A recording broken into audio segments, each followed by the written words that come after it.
जय हिंद दोस्तों, कैसे हो आप सभी। उम्मीद करता हूं दोस्तों आप सभी बहुत ही बढ़िया होंगे। दोस्तों आज की वीडियो में बात करने वाले हैं दोस्तों, अगर आप ग्रैंड लीग और मेगा ग्रैंड लीग में टीम बनाते हो तो याद रखना दोस्तों, आपका एक प्लेयर कम फैंटेसी पॉइंट अगर देकर जाता है तो चल जाएगा, दो प्लेयर का आपको कम फैंटेसी पॉइंट देकर जाता है तो चल जाएगा। पर आपके कैप्टन और वाइस कैप्टन फ्लॉप हो जाते हैं या कम फैंटेसी पॉइंट देकर जाते हैं तो आपकी ग्रैंड लीग और मेगा ग्रैंड लीग में बिल्कुल भी फर्स्ट रैंक नहीं आएगी। याद रखना, आप टॉप 10 में भी नहीं आओगे, याद रखिएगा। तो आज की वीडियो में यही बताने वाला हूँ आप कैसे कैप्टन और वाइस कैप्टन सेलेक्ट करोगे जिससे कि आपके कैप्टन और वाइस कैप्टन हमेशा सही जाएँ। ठीक है, चलिए दोस्तों आगे बढ़ता हूँ। तो यहाँ पर देखिएगा, सबसे पहले जिस भी टीम में मतलब आप कैप्टन और वाइस कैप्टन बनाना चाहते हो जिस भी मैच में, ठीक है, तो उस मैच की आपको फुल नॉलेज होनी चाहिए। अगर आपको नॉलेज नहीं है तो फिर जिसे सब बना रहे हैं रिसेंट फॉर्म देख के उसे ही आप बना दोगे, आपको बिल्कुल भी नॉलेज नहीं है उस मैच की। अगर आपको उस मैच की नॉलेज है तो फिर आप अपने लक से नहीं बनाओगे तो किससे नहीं बनाओगे, आप सोच समझ के बनाओगे किस कौन बन सकता है और मैं किसे क्यों बना रहा हूँ। ठीक है, अब मैच फुल नॉलेज में आप क्या क्या देख सकते हो, प्लेयर्स का फॉर्म देख सकते हो, पिच रिपोर्ट देख सकते हो, हेड टू हेड बैटल्स देख सकते हो। ठीक है, उसके बाद आप बैटिंग ऑर्डर देख सकते हो, कौन कहाँ पर बॉलिंग करेगा ये देख सकते हो। ये सब आप देखकर बनाओगे तो बहुत ज़्यादा चांस होगा कि आपके कैप्टन और वाइस कैप्टन सही जाएं। ठीक है, चलिए दोस्तों सेकंड नंबर टिप की हम बात करते हैं। तो आप देख पा रहोगे पिच रिपोर्ट। दोस्तों पिच रिपोर्ट आपको 3 टाइप्स के देखने को मिल जाएगी, बैटिंग फ्रेंडली, बैलेंस और बॉलिंग। हम नाम से ही समझ आ रहा है दोस्तों, बैटिंग फ्रेंडली पिच है तो बैट्समैन आपके परफॉर्म करने वाले हैं। ज़्यादातर जो ड्रीम टीम में आएंगे आपके बैट्समैन आने वाले हैं। और अगर यहाँ पर मैं बात करूँ जो बैटिंग फ्रेंडली पिचेस होंगी वहाँ पर आपको T20I में जो स्कोर बोर्ड देखने को मिलेगा वो हाई देखने को मिलेगा, ना ही मीडियम ना ही लो। ठीक है, अब देखिएगा दोस्तों जो बैटिंग फ्रेंडली पिचेस होंगी वहाँ पर T20I में जो आपको स्कोर बोर्ड ज़्यादातर देखने को मिलेगा वो ज़्यादातर आपको 170 से प्लस देखने को मिलेगा। ज़्यादातर ये 180 हो सकता है, 190 हो सकता है, 200 प्लस भी जा सकता है बैटिंग फ्रेंडली पिचेस पर स्कोर बोर्ड, याद रखिएगा।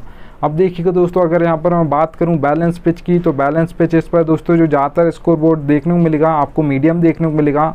और जो बैलेंस पिच होती है दोस्तों वहाँ पर ज़्यादातर आपके जो परफॉर्मेंस करते हैं और ज़्यादातर मतलब आपके जो परफॉर्मेंस करेंगे वो आपके थोड़े से बैट्समैन करेंगे और आपके यहाँ पर ऑलराउंडर्स करेंगे। ठीक है, ज़्यादातर। और जो कैप्टन और वाइस कैप्टन बनते हैं बैलेंस पिचेस पर वो आपके ऑलराउंडर्स बनते हैं, क्योंकि उनका दोस्तों आप सभी को पता होगा 2 तरीके से फैंटेसी पॉइंट देते हैं ऑलराउंडर। एक आपको बैटिंग करके देंगे, एक आपको बॉलिंग से 1-2 विकेट लेकर देंगे। ठीक है, तो यहाँ पर बैलेंस पिचेस पर जो ऑलराउंडर्स होते हैं उनकी बैटिंग जल्दी आ जाती है, 1 से 2 विकेट जल्दी गिर जाते हैं। तो 4 नंबर 5 नंबर 6 नंबर जो बैटिंग ऑर्डर होता है वो ऑलराउंडर्स का होता है। यहाँ पर आपको जो स्कोर बोर्ड देखने को मिलेगा वो मीडियम देखने को मिलेगा। T20I स्कोर बोर्ड की अगर मैं बात करूं जो बैलेंस पिचेस पर आपको देखने को मिलेगा वो याद रखिएगा दोस्तों 150 से लेकर 170 के बीच में आपको ज़्यादातर देखने को मिलेगा। ज़्यादातर 160 165 देखा जाता है बैलेंस पिचेस पर, याद रखिएगा।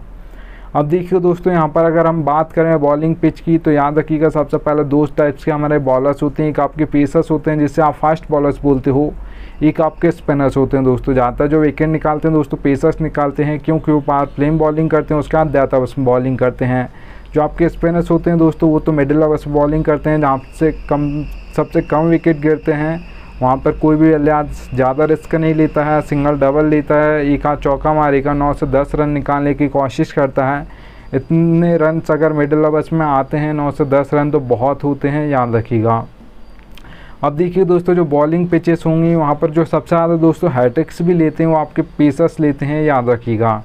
अब देखिए दोस्तों जो बॉलिंग पिच होगी वहाँ पर आपको जो स्कोर बोर्ड देखने को मिलेगा वो लो देखने को मिलेगा, ना ही हाई देखने को मिलेगा ना ही मीडियम, तो लो देखने को मिलेगा। लो की अगर मैं T20I स्कोर बोर्ड की बात करूँ जो बॉलिंग पिचेस पर आपको देखने को मिलेगा वो याद रखिएगा 130 से लेकर 150 के बीच में आपको ज़्यादातर देखने को मिलेगा। ज़्यादातर जो देखा जाता है 140 से 145 देखा जाता है बॉलिंग पिचेस पर, याद रखना। अब देखिए दोस्तों यहाँ पर थर्ड नंबर टिप की ओर बढ़ूँ उससे पहले बोल रहा हूँ अगर आप फैंटेसी क्रिकेट खेलते हो तो यहाँ से आपके भाई के टेलीग्राम पर जुड़ जाएगा, मैं लिंक आपको दे दूंगा टेलीग्राम का, यहाँ से जुड़ जाएगा। ठीक है, अगर आप फैंटेसी क्रिकेट खेलते हो तो यहाँ से जुड़ना। चलिए दोस्तों आगे चलता हूँ। थर्ड नंबर आप देख पा रहे दोस्तों बैटिंग ऑर्डर आपको एक एक प्लेयर का पता होना चाहिए, कौन किस नंबर पर बैटिंग करने आने वाला है और कौन कहाँ पर बॉलिंग करेगा ये भी आपको पता होना चाहिए। कौन सा बॉलर पावर प्ले में करेगा, कौन सा मिडिल ओवर्स में करेगा, कौन सा बॉलर डेथ ओवर्स में करेगा और कितने ओवर करेगा। तो आप बैटिंग ऑर्डर में मान लेता हूँ दोस्तों आप लाइनअप से पता कर लोगे कौन कहाँ पर बैटिंग करने आने वाला है। पर ये आप फैंटेसी क्रिकेट में कहीं से नहीं पता कर पाओगे कौन कहाँ पर यहाँ पर बॉलिंग करेगा, कौन सा बॉलर पावर प्ले में करेगा, कौन सा मिडिल ओवर्स में करेगा, कौन सा बॉलर डेथ ओवर्स में करेगा और कितने ओवर करेगा। तो आपका भाई आपको बैटिंग ऑर्डर भी समझाएगा और ये भी समझाऊंगा कि कौन कहाँ पर कितने ओवर डालेगा, ये भी बताऊँगा, ठीक है। अब देखिए दोस्तों एग्जाम्पल आपको बता देता हूँ। यहाँ पर रोहित शर्मा के सामने 2 नंबर लिखा है, विराट कोहली के सामने 3 नंबर लिखा है, हार्दिक पांड्या के सामने 5 नंबर लिखा है। तो ऐसे नंबर से आपको बैटिंग ऑर्डर समझा दूंगा एक एक प्लेयर का। और अब देखिए दोस्तों हार्दिक पांड्या आपके ऑलराउंडर हैं, तो बॉलिंग अगर 2 ओवर डालेंगे तो कहाँ पर बॉलिंग करेंगे, और अगर 4 ओवर डालेंगे तो कहाँ पर बॉलिंग करेंगे, ऐसा कैसे समझाऊंगा वो समझा देता हूँ। पी का मतलब दोस्तों बताऊँ दूँ पावर प्ले क्या है, ठीक है। पावर प्ले आप बोल सकते हो, एम का मतलब मिडिल ओवर्स है, डी का मतलब डेथ ओवर्स है। पावर प्ले में अगर हार्दिक पांड्या दोस्तों ज़्यादातर 2 ओवर डालते हैं, वो 4 ओवर डालेंगे तो कैसे करेंगे वो पहले बता देता हूँ मैं 2 ओवर का। तो पावर प्ले में फिर दोस्तों वो 1 ओवर लेकर आएंगे, ठीक है, मतलब 1 ओवर डालेंगे, मिडिल में 1 ओवर डालेंगे। और अगर हार्दिक पांड्या आज के मैच में 4 ओवर डालेंगे तो फिर वो पावर प्ले में 2 ओवर डालेंगे, मिडिल में 1 ओवर डालेंगे। डेथ में कभी कभार 1 आध ओवर डालते हैं, याद रखिएगा। एक और एग्जांपल ले लेते हैं, आप सभी को पता होगा जसप्रीत बुमराह दोस्तों कैसे बॉलिंग करते हैं आपके मुंबई इंडियंस से, आप सभी को पता होगा कि पावर प्ले में वो 1 ओवर डालते हैं, मिडिल में 1 ओवर डालते हैं, डेथ में 2 ओवर डालते हैं। क्योंकि सबसे ज़्यादा जो रन्स मारने की कोशिश करते हैं बैट्समैन वो डेथ ओवर्स में करते हैं। तो रोहित शर्मा जब पहला कैप्टन थे तो 2 ओवर रखते थे डेथ ओवर्स में जसप्रीत बुमराह की, याद रखिएगा, ठीक है। चलिएगा दोस्तों यहाँ पर आगे चलते हैं। तो यहाँ पर आप देखिएगा सबसे ज़्यादा इंपॉर्टेंट ये कैप्टन और वाइस कैप्टन के लिए पॉइंट है, याद रखना। अब देखिए दोस्तों 22+ कैप्टन और वाइस कैप्टन के लिए देखने को मिलते हैं, एक टीम से 11, दूसरी टीम से 11। अब उसमें से हमको कैप्टन और वाइस कैप्टन बनाना होता है, किसे बनाए समझ नहीं आता, बैट्समैन को बनाए, ऑलराउंडर को बनाए या किसे बनाए, ठीक है, या बॉलर को बनाए, किसे बनाना है समझ नहीं आता। तो याद रखना दोस्तों सारे प्लेयर कैप्टन और वाइस कैप्टन के दावेदार नहीं होते हैं एक मैच में। 11 एक टीम से होते हैं प्लेयर, दूसरी टीम से 11। मैं इम्पैक्ट प्लेयर की बात नहीं कर रहा हूँ। तो उसमें से कैप्टन और वाइस कैप्टन बनाना है तो सिंपल सा आपको कुछ भी नहीं करना है, 6 से 7 प्लेयर आपको ऐसे निकाल लेने हैं जो आपको लग रहा है कि आज के मैच में इसमें से ही कोई कैप्टन और वाइस कैप्टन बनेगा, तो वो आपको प्लेयर निकाल लेने हैं। मैं बता देता हूँ आपको कैसे निकालना है, ऐसे नहीं कि किसी को भी निकाल लिया आपने। सबसे पहले आपको पिच रिपोर्ट देख लेनी है कि कैसे पिच होने वाली है। अगर बैटिंग फ्रेंडली पिच है तो आपको बैट्समैन ज़्यादा निकालने हैं, एक आधा ऑलराउंडर निकाल सकते हो, एक आधा बॉलर भी निकाल सकते हो, ठीक है। अगर यहाँ पर बैलेंस पिच है तो फिर आप ऑलराउंडर 2 से 3 निकाल लीजिएगा और फिर यहाँ पर 1 या 2 प्लेयर आप बैट्समैन से ले सकते हो, एक आध बॉलर ले सकते हो। अगर यहाँ पर दोस्तों बॉलिंग पिच है तो फिर आपको सिंपल सा बॉलर्स को निकालना है और ऑलराउंडर्स को निकालना है, ठीक है, और बैट्समैन को आपको नहीं निकालना है, ना के बराबर। एक आध निकालना हो तो निकालिएगा, नहीं तो मत निकालिएगा। तो सिंपल सा दोस्तों जो आपकी यहाँ पर अगर मैं बात करूँ, ये पिच आपको मैंने बता दिया है। उसका देखिएगा सबसे पहले जो आपने प्लेयर्स निकाले हैं, मैं मान लेता हूँ आपने 6 प्लेयर निकाल लिए हैं, तो उसमें देखिएगा फॉर्म प्लेयर का, किस प्लेयर का फॉर्म चल रहा है। अगर प्लेयर का फॉर्म चले तभी उस प्लेयर को निकालना है, ऐसा नहीं कि यहाँ पर ऊपर अगर बैटिंग फ्रेंडली पिच है तो ऊपर जो बैट्समैन आ रहा है उसका फॉर्म रिसेंट फॉर्म अच्छा चल ही नहीं रहा है, उसको भी आपने निकाल लिया है, बहुत ज़्यादा चांस होगा वो प्लेयर फ्लॉप हो जाएगा अगर प्लेयर का फॉर्म नहीं चल रहा है तो। और फिर देखिएगा दोस्तों बैटिंग ऑर्डर आपको देखना होगा, अगर कोई बॉलर है या ऑलराउंडर है तो कहाँ पर बॉलिंग करेगा ये भी आपको देखना होगा। ये सब आपको देख कर निकालना है। आप देखिए दोस्तों आप बैट्समैन को निकालने का सोच रहे हो या निकाल रहे हो, 6 प्लेयर आपने जो निकाले हैं, अगर किसी बैट्समैन को आप कैप्टन और वाइस कैप्टन बनाना चाहते हो तो 1, 2, 3 इस नंबर का वो बैट्समैन होना चाहिए। फॉर्म अच्छा चल रहा हो तो उसे आप कैप्टन और वाइस कैप्टन बना सकते हो, अगर आप बैटिंग फ्रेंडली पिचेस पर बना रहे हो तो, ठीक है।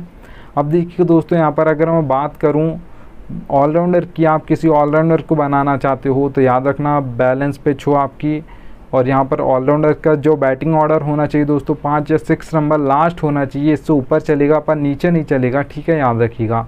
ऐसा ऑलराउंडर नहीं होना चाहिए जो 7 नंबर या 8 नंबर पर बैटिंग करने आएगा, बहुत ज़्यादा नीचे होता है 7 नंबर 8 नंबर बैटिंग ऑर्डर। और जो बैलेंस पिच होगी वहाँ पर जल्दी विकेट गिरते हैं, तो यहाँ पर आपके ऑलराउंडर्स की जल्दी बैटिंग आ जाएगी, 4 या 5 या 6 नंबर ऑलराउंडर की, तो अच्छी खासे फैंटेसी पॉइंट आपको बैटिंग से दी जाएगा और एक आध विकेट लेकर दी जाएगा। और याद रखना दोस्तों ऐसे ऑलराउंडर को आपको कैप्टन और वाइस कैप्टन नहीं करना है जो सिर्फ बॉलिंग ना करे, मतलब करे अगर बॉलिंग तो 4 ओवर करना चाहिए, ऐसा नहीं कि 1 या 2 ओवर डालेगा ऑलराउंडर है तो, ठीक है, 4 ओवर डालने चाहिए, 1 या 2 नहीं, ठीक है। अब देखिए दोस्तों किसी बॉलर को बनाना चाहते हो, T20 मैच है, बॉलिंग पिच है आपकी, तो यहाँ पर 2 ओवर डालता हो, फॉर्म अच्छा चल रहा हो, उस बॉलर को आप कैप्टन और वाइस कैप्टन बना सकते हो। और अगर यहाँ पर मैं बात करूँ ओडीआई मैच है तो फॉर्म अच्छा चल रहा हो उस बॉलर का, तो डेथ में यहाँ पर थोड़ा बॉलिंग के लिए अच्छा सपोर्ट हो, तो आप डेथ में यहाँ पर 3 से 4 ओवर डालता हो, उससे आप कैप्टन और वाइस कैप्टन कर सकते हो। क्योंकि डेथ में 1 ओवर में 2 से 3 विकेट गिर जाते हैं, याद रखना। सेट होने का आपको बिल्कुल भी टाइम नहीं मिलता है डेथ ओवर्स में, याद रखना। चलिए दोस्तों, यहाँ पर अब 5th नंबर बता देता हूँ। दोस्तों ये पॉइंट आपको कोई भी नहीं बताएगा, आपका भाई आपको बता रहा है, रियलिटी है ये फैंटेसी क्रिकेट की, पर कोई बताता नहीं है। नीड लक दोस्तों, ज़रूरत पड़ेगी आपको लक की। कोई भी कॉन्टेस्ट आप खेलते हो, head to head, small league, grand league, mega grand league, सभी में लक की ज़रूरत पड़ती है, ये रियलिटी है। नीड लक लिखा मैंने, ठीक है, ज़रूरत पड़ेगी आपको लक की। हेड टू हेड कॉन्टेस्ट खेलते हो 10% लक की ज़रूरत पड़ेगी, 90% आपकी नॉलेज चलेगी। अच्छी खासी आपको फैंटेसी क्रिकेट की नॉलेज है, सोच समझ के टीम बनाते हो, तुक्का नहीं मारते हो, तो आप हेड टू हेड कॉन्टेस्ट जीत जाओगे, याद रखना। अब स्मॉल लीग कॉन्टेस्ट की अगर मैं बात करूँ, जिसमें 3 से 4 मेंबर कॉन्टेस्ट होते हैं, अगर ज़्यादातर यही होते हैं 3 से 4 मेंबर, और भी मेंबर्स होते हैं, उन्हें भी आप स्मॉल लीग बोलते हो, ठीक है। अब देखिए दोस्तों, 3 से 4 मेंबर कॉन्टेस्ट में अगर आप भाग ले रहे हो, ज्वाइन कर रहे हो, तो याद रखना यहाँ पर आपका 10 से 20% लक हो जाएगा। 102 मेंबर्स बढ़ रहे हैं तो यहाँ पर 20% लक हो जाएगा। 90% आप यहाँ पर 80% आपकी नॉलेज चलेगी। अच्छी खासी आपको फैंटेसी क्रिकेट की नॉलेज है, तो यहाँ पर भी आप स्मॉल लीग कॉन्टेस्ट भी जीत जाओगे, याद रखिएगा। अब देखिए दोस्तों, ग्रैंड लीग और मेगा ग्रैंड लीग की अगर मैं बात करूँ तो ज़्यादातर दोस्तों 50-50 होता है। 50% आपको अपना बेस्ट देना है। जिस दिन आपको 50% लक बेस्ट देगा, उस दिन आपकी grand league, mega grand league में फर्स्ट रैंक जरूर आएगी, याद रखिएगा। अब देखिए दोस्तों, अगर आप ये सोचते हो कि नॉलेज नहीं चलती है, बिल्कुल लक चलता है 100% मेगा ग्रैंड लीग या ग्रैंड लीग में, तो याद रखिएगा दोस्तों, ज़्यादातर जो टीम फर्स्ट आती हैं ग्रैंड लीग और मेगा ग्रैंड लीग में 1 2 3 4 5 6 इन नंबर्स की टीम ज़्यादातर फर्स्ट आती हैं। बहुत ही कम ऐसे मैचेस होते हैं जिसमें 15 16 17 18 19 20 नंबर की टीम फर्स्ट आ जाए। तो ज़्यादा आपको टीम नहीं बनानी है, 5 से 6 टीम बनानी है, इससे ज़्यादा टीम नहीं बनानी, सोच समझ के बनाओगी तभी आपकी ग्रैंड लीग और मेगा ग्रैंड लीग में कैप्टन और वाइस कैप्टन भी सही जाएंगे, तभी आपकी ग्रैंड लीग में, मेगा ग्रैंड लीग में फर्स्ट रैंक जरूर आएगी, याद रखिएगा। तो दोस्तों, थैंक्स एंड आ चुका है। अब मिलता हूँ आप सभी से नेक्स्ट वीडियो में, तब तक के लिए जय हिंद।